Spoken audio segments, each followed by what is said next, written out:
que é a remoção, ou seja, a remoção daquela pessoa, né, da piscina ou de alto mar, e que pode ser caracterizada também pelo autorresgate. Ou seja, se você não é uma pessoa habilitada a prestar aquele resgate, é uma pessoa que não tem conhecimento sobre salvamento, que não tem conhecimento sobre as manobras necessárias para resgatar aquela pessoa daquele ambiente em que ela está se afogando, você pode exercer aqui e utilizar o autorresgate. De que forma que nós vamos fazer isso? Já a gente falando um pouco da flutuação, você já consegue mostrar para aquela pessoa que ela tem a possibilidade de boiar, ou seja, de se sustentar em algum objeto, em algum tronco, ou prancha, ou até mesmo espaguete, né, que é aquele material feito de isopor, para que ela se sustente e não afunde, né? E além disso, o que você pode fazer? Se você só vai fazer a remoção dessa pessoa se for seguro para você. Então, novamente, falando lá daquela regra básica do primeiro vídeo, a gente fala o quê? Você precisa avaliar o local. Né? Isso é uma regra básica, por quê? Porque se esse local em que você for fazer a remoção não for seguro para você, você vai se tornar uma outra vítima. Você pode colocar ainda mais o risco dessa pessoa, o risco da vida dessa pessoa, né? Ou seja, você pode causar mais risco a ela e você pode também ser uma outra vítima, inclusive fatal, desse afogamento. Então você precisa ter essa noção necessária relacionada à remoção do afogado, se apenas for seguro para você que está promovendo o resgate. Além disso, você precisa o quê? Indicar o local. Então, se você não consegue utilizar, se você não consegue fazer a remoção dessa pessoa, você pode indicar o local para aquela pessoa. Ou seja, olha, você precisa vir mais para o raso, porque uma pessoa que está sofrendo afogamento, ela entra em total desespero. Então ela fica desorientada, ela não sabe exatamente aonde ela está, onde ela consegue ter pé, aonde ela consegue ir para a borda de uma piscina, por exemplo. Então, né, com estímulos sonoros, você pode indicar o local seguro para essa pessoa, de modo em que ela nade ou que ela, né, consiga se debater ali, uma vez que ela não saiba nadar, até um local seguro onde você aí possa fazer a remoção dessa vítima de afogamento, certo? E, né, foi o que eu acabei de falar, você pode fazer a remoção sem entrar no ambiente. Então, você indicando um local seguro para essa pessoa, e essa pessoa conseguindo se dirigir até lá, você pode fazer a remoção dessa pessoa sem entrar no ambiente. Então, se você está numa piscina e essa pessoa consegue ir até a borda ou consegue ir até um lugar mais raso, você pode fazer a remoção dessa pessoa daquele lugar. Se ela está numa praia, por exemplo, ela consegue se dirigir até a areia, você consegue remover posteriormente essa pessoa daquele ambiente sem precisar entrar na água, que é o mais importante. Então, isso é extremamente necessário, você precisa avaliar a necessidade de fazer essa remoção fora do ambiente e, caso não exista essa possibilidade, aí você vai entrar no local.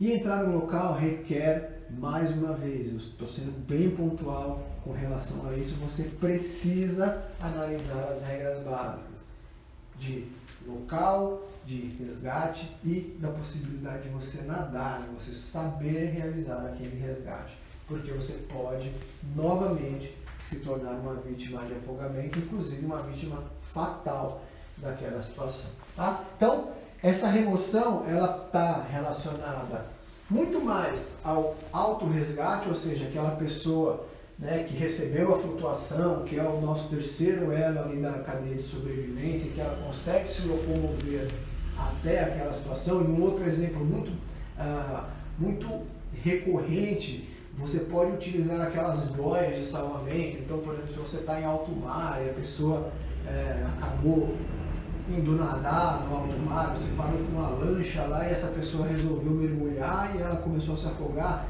A lancha ela tem uma corda que você pode enviar para a pessoa, aquelas boias que são aqueles anéis, e ela pode se apoiar naquilo, você pode fazer o resgate dela puxando aquela corda até um local mais seguro para você fazer o salvamento. Então isso está mais relacionado ao auto-resgate e, posteriormente, se não houver essa necessidade, se não houver essa possibilidade, na verdade, de efetuar o auto-resgate, você tem que entrar no mar ou entrar numa piscina tomando todas as cautelas necessárias para não se tornar uma vítima. Tudo bem? E por fim, né, nós vamos entrar o quê? Nos cuidados ou no suporte à vida daquela pessoa que sofreu afogamento. E quando nós falamos de suporte, quando nós falamos de cuidados relacionados a essa vítima, nós estamos falando de uma vítima que realmente sofreu aquele afogamento, né? Então ela pode estar ali desacordada, ela pode ter sofrido de um quadro de inconsciência, ela pode apresentar lesões.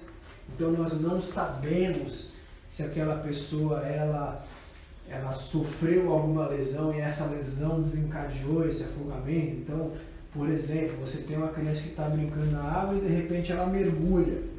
E ela mergulha numa superfície mais rasa e acaba batendo a cabeça, e aquela pancada na cabeça, aquela lesão, causa um desmaio ou causa um estado de inconsciência, onde na verdade a pessoa não consegue se mover, e ali ela só flutua e você reconhece ali uma situação de possível afogamento e que você precisa fazer o resgate dessa pessoa, entrando inclusive naquele ambiente. Então, né, esses cuidados necessários que a gente precisa prestar, eles não vão só com relação a manter a sobrevivência dessa pessoa, mas também avaliar o que? Se ela teve alguma lesão, se ela teve alguma fratura, se houve algum corte, né, alguma laceração. Então, tudo isso a gente vai avaliar além, né, dos principais primeiros socorros que a gente precisa prestar com relação ao afogamento. Mas você também precisa avaliar essas outras condições, tudo bem? Então, falando mais diretamente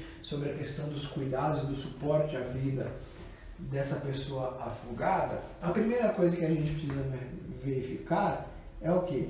Se ela precisa de RCP, os procedimentos de ressuscitação cardiopulmonar.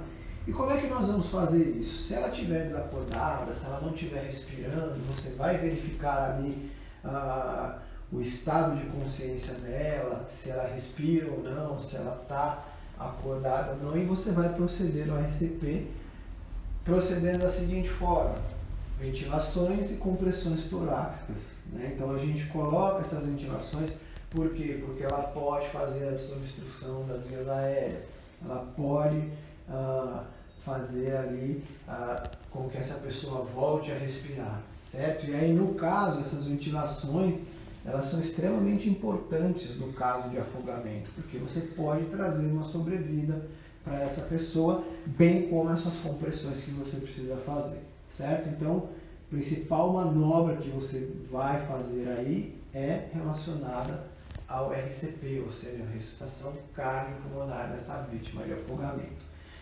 Além disso, a gente retomou lá atrás falando, olha, você precisa pedir um socorro, você precisa ligar para o corpo de bombeiros, é extremamente importante você ligar para um socorro médico especializado, porque se no ambiente em que você se encontra, né, isso dificilmente acontece, por quê? Porque o desfibrilador externo automático é um equipamento caro, existe uma exigência por lei a determinado número de pessoas que frequentam aquele local e tem a exigência da utilização do DEA. Mas muitas vezes nós sabemos que alguns ambientes não respeitam a legislação, por ser um equipamento caro, eles não utilizam do desfibrilador externo automático. Então, é extremamente necessário que você acione o socorro médico especializado, o corpo de bombeiros, para que você tenha um suporte avançado e, caso seja necessário, você utilizar o DEA, tá?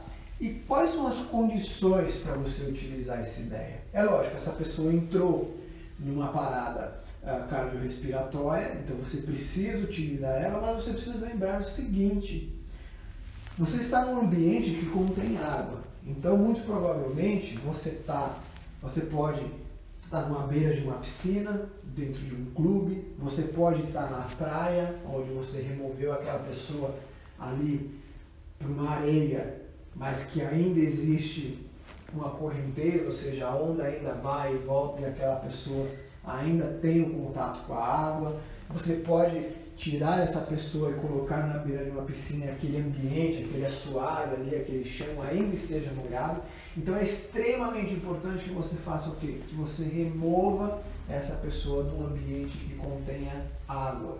E não é tirá-la do mar e nem da piscina, mas de um lugar onde ela esteja numa superfície plana e que não contenha água. E por que eu falo isso? Porque muito provavelmente, se houver a necessidade de você utilizar o choque que foi recomendado pelo desfibrilador, havendo uma área de água, você pode sofrer essa descarga. Então, a descarga que foi administrada naquela vítima pode ser conduzida através da água até você e você pode também sofrer essa descarga.